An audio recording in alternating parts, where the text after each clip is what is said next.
Assalamualaikum warahmatullahi wabarakatuh. Pada kesempatan kali ini, saya akan memberikan pelajaran berkenaan dengan ilmu pengetahuan sosial, khususnya sejarah. Pada pembahasan kali ini, kita akan membahas tentang peninggalan kerajaan Hindu dan Buddha di Indonesia. Mungkin Anda sudah tahu di mana letak Candi Borobudur dan Prambanan. Anda bisa melihat atau datang ke kawasan tersebut. Jadi candi ini terletak di Jawa Tengah. Nah, candi ini merupakan salah satu peninggalan kerajaan Hindu dan Buddha di Indonesia. Tentunya banyak yang lain yang tersebar di seluruh Nusantara. Di Garut, tempat saya aja, itu ada namanya Candi Cangkuang. Nah, contoh lain misalkan Candi Muara Tikus di Riau. Kemudian Candi Tikus, Candi Bajang Ratu, Majapahit, Candi Brahu, Candi Wringin Lawang di Trowulan Mojokerto, Jawa Timur, dan masih banyak lagi peninggalan-peninggalan kerajaan bercorak Hindu-Buddha di Nusantara. Nah, oleh sebab itu kita harus tahu tuh, mempelajari kira-kira corak Hindu-Buddha dan bukti peninggalannya di Nusantara itu sekarang itu ada di mana saja. Nah, kita mulai dari Kerajaan Kutai, ya. Jadi kita mulai dari Kerajaan Kutai. Saya akan share screen terkait dengan lokasi Kerajaan Kutai ini. Nah, Anda tahu bahwa Indonesia ini mulai berkembang itu pada zaman Kerajaan Hindu Buddha. Karena apa? Karena adanya hubungan dagang dengan negara-negara tetangga seperti India, Tiongkok, kemudian dan wilayah Timur Tengah. Nah, agama Hindu ini masuk ke Indonesia pada awal Tarikh Masehi, dibawa oleh musafir dari India.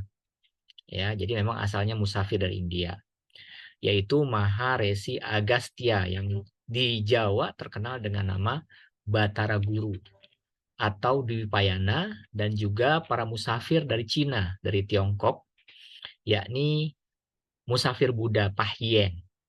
Ya, nah ini dapat ditemukan di sejarah Kutai, Tarumanegara, kemudian Mataram kuno, Sriwijaya, dan Majapahit.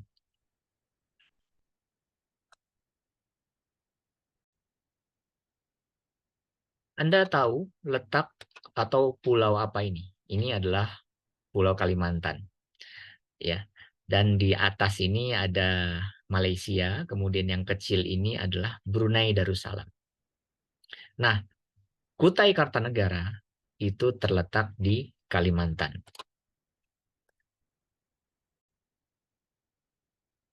Nah, kalau sekiranya saya perbesar, Kutai Kartanegara itu ada di Kalimantan Timur. Jadi letaknya di sini nih. Nah, di sini letak Kutai Kartanegara. Kemudian, eh, Kutai Kartanegara ini adalah kerajaan ya yang bercorak Hindu Nusantara. Kenapa? Karena dia memiliki bukti sejarah waktu itu. Ya, jadi Kutai Kartanegara berdiri sekitar abad keempat dan kerajaan ini terletak di Muara Kaman, di Kalimantan Timur. Tepatnya di hulu Sungai Mahakam. Anda tahu kan sungai yang besar itu. Nah, nama Kutai ini diberikan oleh para ahli mengambil dari nama tempat ditemukannya prasasti yang menunjukkan keberadaan kerajaan tersebut. Nah, kerajaan tersebut berdiri sekitar tahun 400 Masehi. Sebenarnya tidak ada prasasti yang secara jelas menyebutkan nama kerajaan itu, ya. Dan memang sangat sedikit informasi yang terkait dengan itu. Nah, jika Anda ingin tahu terkait dengan siapa saja raja-raja yang memerintah di Kutai Kartanegara ini, saya bisa menjelaskan review terkait dengan Kutai. Jadi, raja-raja yang memerintah Kutai yang pertama itu adalah Raja Kudungga. Gelarnya adalah Anumerta Dewa Warman. Jadi dialah yang mendirikan kerajaan Kutai Kartanegara. Kemudian yang kedua, anaknya Kundungga yaitu Maharaja Asmawarman. Kemudian setelah itu Asmawarman berakhir kekuasaannya, digantikan oleh anaknya yang bernama Maharaja Mulawarman. Jadi Mulawarman itu anaknya Asmawarman, dan Asmawarman itu adalah anak dari Kundungga. Nah, kalau sekiranya Anda ingin tahu peninggalan kerajaan Kutai yang ada saat ini itu apa saja, ya. Jadi ada yang disebut dengan Yupa. Ya, Anda lihat di gambar, Yupa itu sebenarnya adalah tugu batu yang berfungsi sebagai tugu peringatan yang dibuat oleh para Brahman atau kadermawanan Raja Mulawarman. Nah, dalam agama Hindu, sapi tidak disembelih sebagai kurban, ya kalau dalam agama Hindu, ya. Nah, dari salah satu yupa tersebut, ya Anda lihat di sini ada yupa, diketahui bahwa raja yang memerintah Kutai saat itu namanya adalah Mulawarman. Jadi ada tulisannya semacam itu. Nah, namanya dicatat karena kedermawanannya itu mereka menyumbangkan sekitar 20.000 ekor sapi untuk kaum Brahmana. Nah, Anda perlu mengetahui bahwa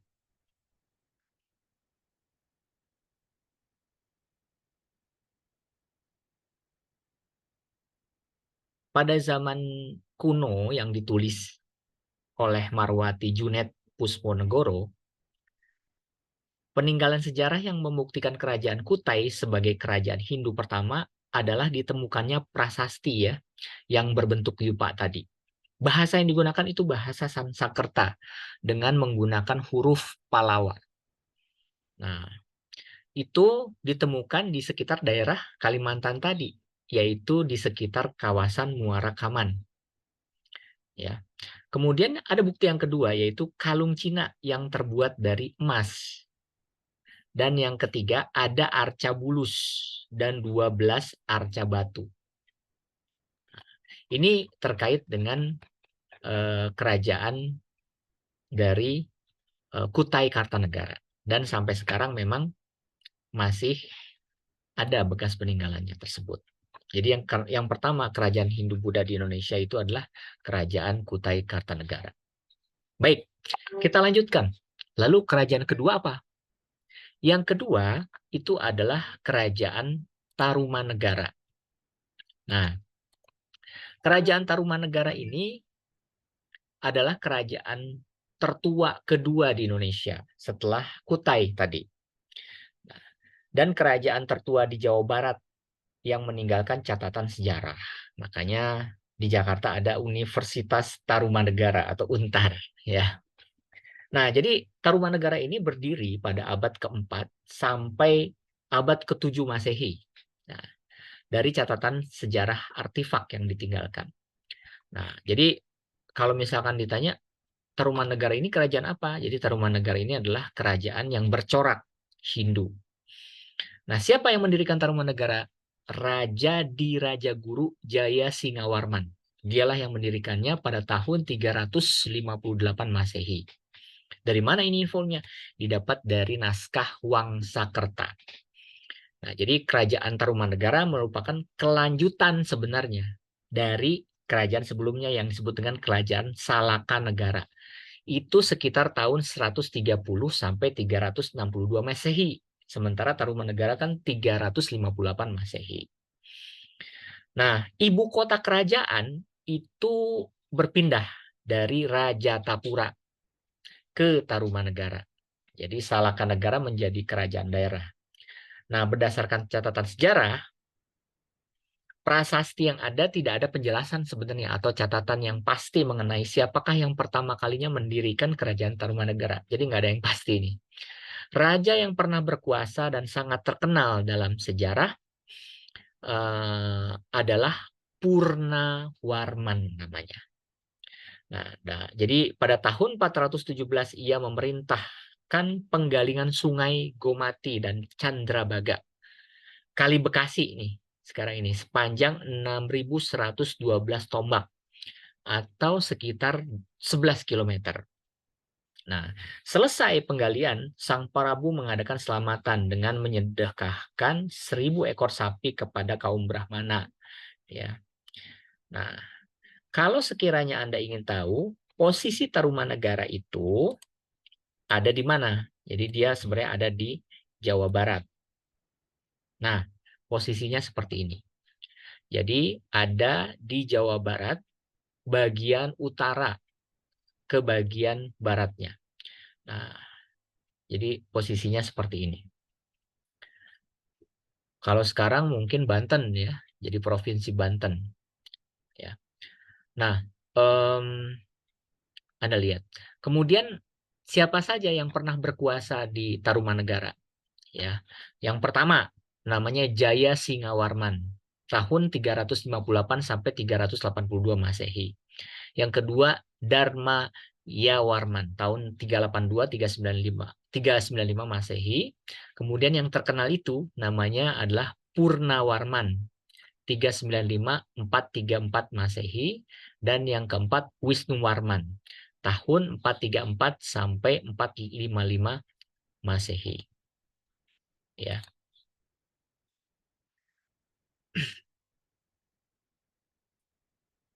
Nah, kemudian kita lanjutkan. Apa saja peninggalan kerajaan Tarumanegara? Ya, ternyata ada sekitar 7 prasasti yang ditinggalkan oleh Raja Tarumanegara. Jadi prasasti tersebut sebenarnya batu yang ditemukan dengan menggunakan bahasa Sansekerta. Nah, prasasti apa saja yang menjadi bukti kerajaan Tarumanegara itu? Nah, di sini ada prasasti Ciaruten, prasasti Kebon Kopi, prasasti Tugu, prasasti Jambu, prasasti Muara Cianten, prasasti Cidang Hiang, dan prasasti Pasir Awi. Nah, jadi prasasti tersebut itu memang diketahui bahwa kerajaan Tarumanegara itu dipimpin oleh Raja Diraja Guru Jaya Singawarman pada tahun 358 Masehi. Jadi dia berkuasa tuh sampai tahun 382 Masehi. Nah, di mana posisinya? Dia itu sebenarnya ada di sekitar Sungai Gomati namanya. Kalau sekarang itu wilayah Bekasi, ya, wilayah Bekasi. Kemudian setelah kerajaan Tarumanegara berakhir, ya, bukan berakhir. Ini yang kerajaan ketiga nih, kerajaan ketiga. Jadi yang pertama Kutai Kartanegara, kemudian yang kedua kerajaan Tarumanegara, dan ada kerajaan Hindu-Buddha yang ketiga yaitu kerajaan Mataram kuno, ya. Nah, kerajaan Mataram kuno ini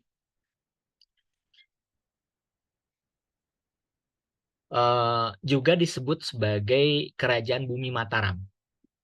Siapa yang mendirikannya? Yang mendirikannya itu adalah Sana. Nah, berbeda dengan kerajaan Tarumanegara, kerajaan Mataram kuno ini berada di posisi Jawa Tengah.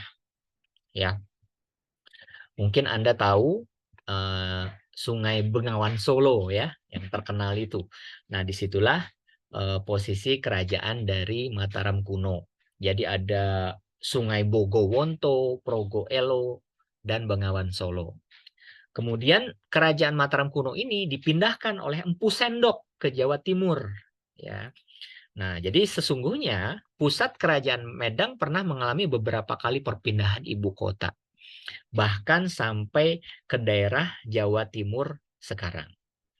Nah, kalau Anda penasaran, ini saya share nih, posisinya seperti ini.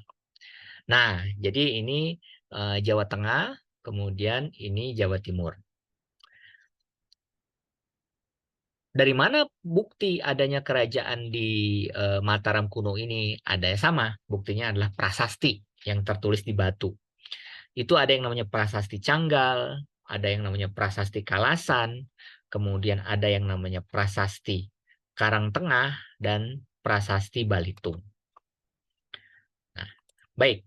Kemudian apa saja peninggalan-peninggalan yang kerajaan Mataram kuno? Nah, sebelum kita masuk ke peninggalan, itu saya akan memberikan review terkait siapa saja yang terkenal berkuasa di kerajaan Mataram kuno. Nah, raja yang memerintah Mataram kuno itu yang pertama Raja Sanjaya, ya. Kemudian yang kedua Raja Panangkaran, kemudian yang ketiga Rakai Panunggalan, dan yang keempat Rakai Warak. Nah, kemudian peninggalan kerajaan Mataram kuno itu banyak ya prasastinya. Itu ada sekitar 12 prasasti, ya. Nah, yang pertama itu adalah Prasasti Kalasan. Nah, Prasasti Kalasan ini peninggalan dari Wangsa Sanjaya tahun 778 Masehi. Kemudian ada juga Prasasti Kedu. Nah, ini juga peninggalan Wangsa Sanjaya. Kemudian ada Prasasti Ratu Boko, ya. Nah, jadi si Sanjaya ini punya saudara yaitu Pramodawardhani, ya. Nah, yang terkenal nih Candi Borobudur. Ya, Candi Borobudur, Anda kalau ke Jogja itu Anda bisa pergi ke Magelang, itu di situ Anda bisa melihat Candi Borobudur, ya. Nah, jadi sebenarnya candi ini didirikan oleh pemerintahan Wangsa Shailendra. Itu Candi Buddha, ya. Kemudian ada juga Candi Pawon yang bisa Anda lihat sekarang. Kemudian Candi Sewu, ada juga Candi Mendut, ya. Nah, itu Candi Mendut juga terletak di Magelang, Jawa Tengah. Kemudian ada Candi Bima, ya, di Kecamatan Batur, Banjarnegara. Itu Desa Dieng Kulon. Nah, kemudian ada Candi Arjuna, Candi Semar, Candi Puntadewa, dan Candi Srikandi. Nah, itu adalah candi-candi peninggalan dari Mataram kuno, ya, peninggalan dari Mataram kuno. Baik, berikutnya kita lanjut. Jadi yang pertama Kerajaan Kutai Kartanegara, kedua Kerajaan Tarumanegara, ya, Kutai di Kalimantan Timur, Kerajaan Tarumanegara di Jawa Barat, kemudian kerajaan yang ketiga Kerajaan Mataram kuno di Jawa Tengah dan Jawa Timur, dan yang keempat kita beralih ke Sumatera. Nah, di Sumatera ada yang namanya Kerajaan Sriwijaya, ya. Nah, Kerajaan Sriwijaya ini punya posisi yang strategis, ya. Dia berada di Selat Malaka yang merupakan jalur pelayaran. Jadi kalau orang ingin menuju Pulau Jawa pasti lewat Selat Malaka, ya. Di mana di situ ada alam Pulau Sumatera dan sekitarnya pada abad ke-7, ya. Nah, sebagian besar pantai timur berbentuk, ya. Nah, apa yang membuat Kerajaan Sriwijaya ini menjadi berkembang? Tetapi sebelumnya Anda harus tahu posisinya di mana Kerajaan Sriwijaya. Nah, ini posisi Kerajaan Sriwijaya, ya. Jadi ada di sini, ya, di bagian Sumatera, di Pulau Sumatera. Nah, di sini dia ada yang disebut dengan Selat Malaka. Jadi memang posisinya itu sangat strategis.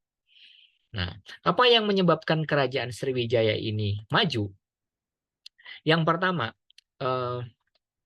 karena adanya kegiatan perdagangan dengan India dan Cina. Mereka selalu melintasi Selat Malaka. Sehingga pada saat ada kapal dagang yang melewat, itu mendapatkan keuntungan bagi kawasan yang dilewatinya. Kemudian, waktu itu terjadi keruntuhan kerajaan Funan di Vietnam akibat serangan kerajaan Kamboja, ya, sehingga memberikan kesempatan bagi perkembangan Sriwijaya sebagai negara maritim, ya, selama abad ke-6, ya, karena pada saat itu abad ke-6 memang dipegang kekuasaannya oleh kerajaan Funan. Kemudian letak Sriwijaya juga strategis, ya, sehingga masyarakatnya menjadi makmur karena segitu. Tetapi tidak selamanya, ya, kejayaan itu berlangsung lama. Ada saatnya mulai runtuh, ya. Jadi Kerajaan Sriwijaya juga pernah diserang dari Raja Dharmawangsa itu 990 Masehi. Kemudian adanya serangan dari Kerajaan Kolamandala yang diperintah oleh Raja Raden Drakoladewa. Kemudian ada juga pengiriman ekspedisi Pemalayu atas perintah Raja Kartanegara. Nah, itulah dasar munculnya kemunduran dan keruntuhan dari kerajaan Sriwijaya. Ya, karena pada saat negara itu makmur mungkin akan melihat ya, wah negara-negara lain untuk mencoba mengambil alih atau menguasai kerajaan Sriwijaya. Nah, tapi di samping itu kita juga perlu tahu siapa saja sih yang pernah memerintah kerajaan Sriwijaya. Nah, di sini saya menjelaskan ada beberapa. Yang pertama, nama-nama kerajaan yang raja yang berkuasa pada saat itu. Yang pertama adalah Daputra Hyang, yang kedua Dharma Usetu, kemudian yang ketiga Balaputra Dewa, kemudian Sri Sunda Maniwar Warmadewa, kemudian Sanggrama Wijaya Tunggawarman. Ya, itu raja-raja yang pernah berkuasa di kerajaan Sriwijaya. Nah, kemudian kalau misalkan Anda bertanya, apa sih peninggalan dari kerajaan Sriwijaya tersebut? Sehingga kita bisa mengklaim bahwa dulu memang ada kerajaan di sana. Nah, Anda lihat, jadi kerajaan Sriwijaya cuma tersisa peninggalan budaya pada masa lalunya. Ya, tidak seperti kerajaan Mataram kuno ya, yang ada candi, banyak candi tersebut. Nah, penemuan kembali Kemaharajaan Bahari oleh Kodus di tahun 1920 menghidupkan kesadaran bahwa dalam bentuk kesatuan politik raya berbentuk kemaharajaan yang terdiri atas perpecahan kerajaan-kerajaan bahari yang dulu memang pernah tumbuh, ya. Nah, jadi memang sampai sekarang itu para nasionalis Indonesia memuliakan Sriwijaya sebagai sumber yang dibanggakan dan bukti kejayaan pada masa lampau Indonesia, ya. Nah, jadi kalau sekarang kan Anda mengenal Palembang, ya. Jadi di Palembang itu banyak merupakan apa ya, bukti adanya kerajaan Sriwijaya. Nah, di sana juga banyak terdapat warisan seni, ya, tarian tradisional, gending dan lain sebagainya. Nah, ini terkait dengan kerajaan Sriwijaya. Baik. Kemudian ada kerajaan lain, ya, yang namanya adalah kerajaan Singosari. Ya, kerajaan Singosari itu terletak di Jawa bagian timur. Nah, ini di sini. Jadi itu pada tahun 1222 sampai 1293 Masehi. Nah, Anda mungkin pernah nonton film ya yang namanya Ken Arok. Ya, jadi siapa yang mendirikan Singosari yaitu Ken Arok pada tahun 1222. Nah, sekarang mungkin bagi Anda nih para pekerja migran yang berasal dari Malang, ya. Jadi Singosari itu sebenarnya terletak di Kabupaten Malang, ya, dan merupakan cikal bakal berdirinya kerajaan Majapahit yang besar itu. Jadi di Malang. Oke. Nah, kemudian siapa saja yang pernah memerintah Raja Singosari? Oh, ada yang namanya Ken Arok, ya, Anda lihat di sini. Kemudian ada Anusapati, ada Tohjaya, kemudian ada Ranggauni alias Wisnuwardana tahun 1250 sampai tahun 1272, dan yang terakhir adalah Kartanegara.